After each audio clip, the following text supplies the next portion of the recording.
Assalamualaikum warahmatullahi wabarakatuh. Bismillah, alhamdulillah, wassalatu wassalamu ala rasulillah Sayyidina Muhammad ibn Abdillah wa ala alihi wa sahbihi wa mawala. La hawla wa la quwwata illa billahil aliyyil azim, amma ba'du. Alhamdulillah, pada kesempatan kali ini masih bisa bersua dan berjumpa kembali dengan channel Samurai Barokah, tentunya dalam keadaan sehat walafiat.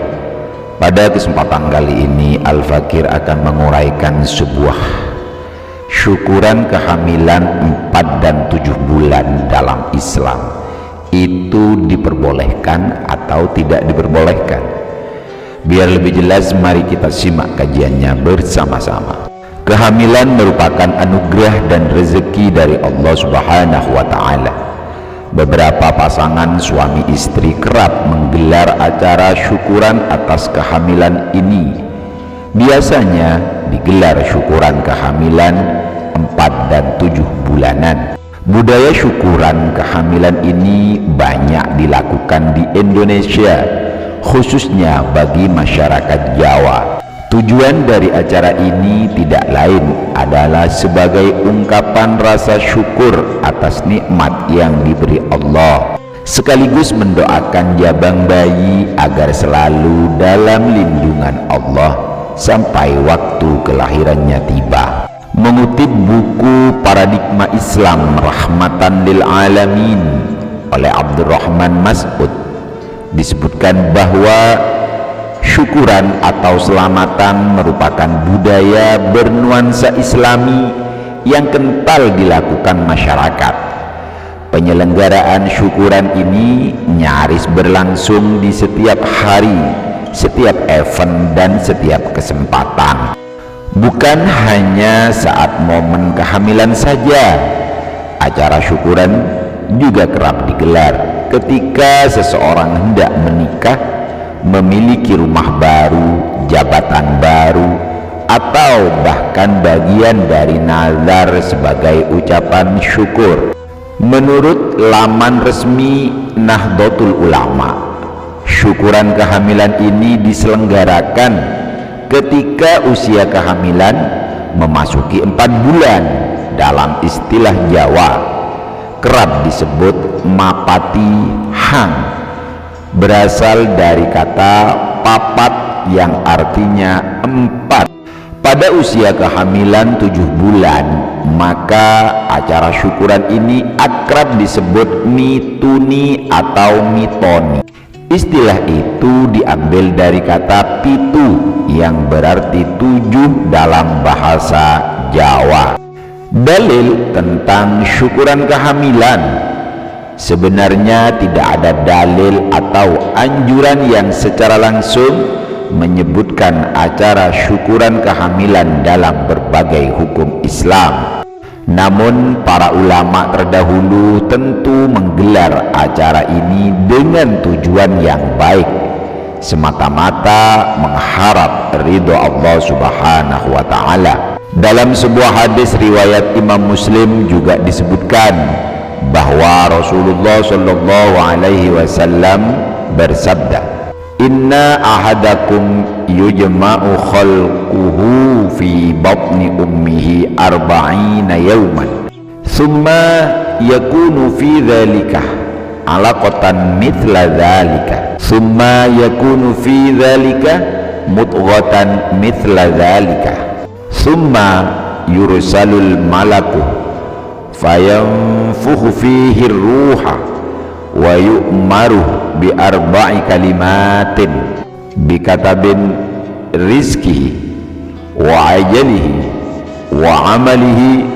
wa syakiyun aw sa'idun," yang artinya sesungguhnya setiap orang di antara kalian dikumpulkan penciptaannya di dalam perut ibunya selama 40 hari berupa sperma, kemudian menjadi segumpal darah dalam waktu 40 hari pula, kemudian menjadi segumpal daging dalam waktu 40 hari juga, Kemudian diutuslah seorang malaikat meniupkan ruh ke dalamnya dan diperintahkan untuk menuliskan 4 hal: rezekinya, ajalnya, amalnya, dan apakah dia menjadi orang yang celaka atau bahagia. Imam Muslim bin Hajjaj An-Naisaburi, Sahih Muslim, Kairo, Darul Ghad, Al-Jadid 2008, jilid 8, juz 16, halaman 165.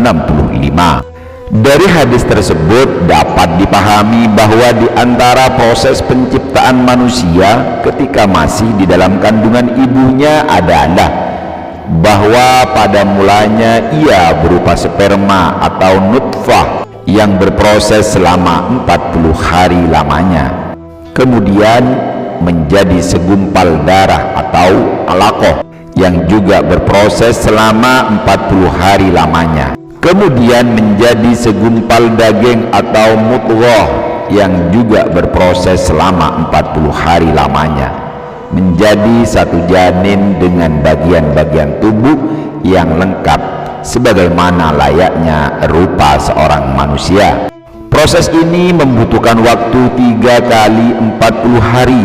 Jika dijumlahkan maka akan dapat hasil 120 hari, dan angka ini bertepatan dengan 4 bulan lamanya.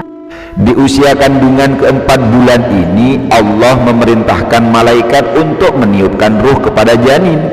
Selain itu malaikat juga diperintahkan mencatat 4 perkara yang berkaitan dengan rezeki, amal, ajal, dan bahagia atau celakanya si janin ketika ia hidup di dunia, sebagai rasa ungkapan syukur orang tua yang dikaruniai seorang anak.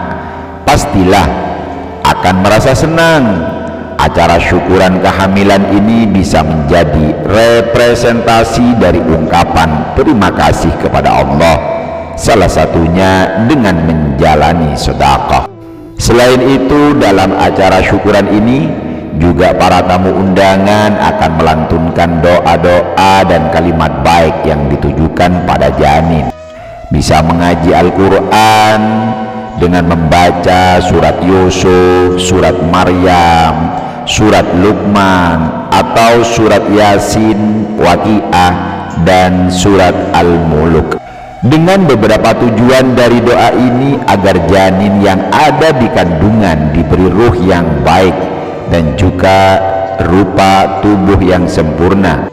Juga memohon kepada Allah agar sang janin diberi takdir-takdir yang baik pula.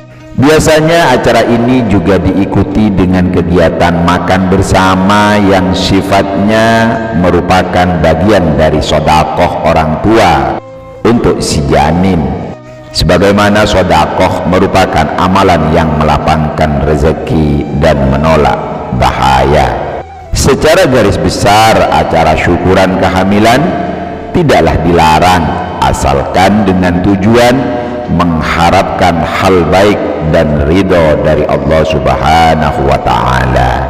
Para sahabat channel Samurai Barokah, itulah hukum dari mengadakan syukuran 4 bulan 7 bulan di masa kehamilan menurut agama Islam.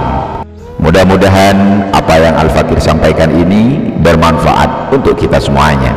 Wabillahi taufiq wal hidayah. Assalamualaikum warahmatullahi wabarakatuh.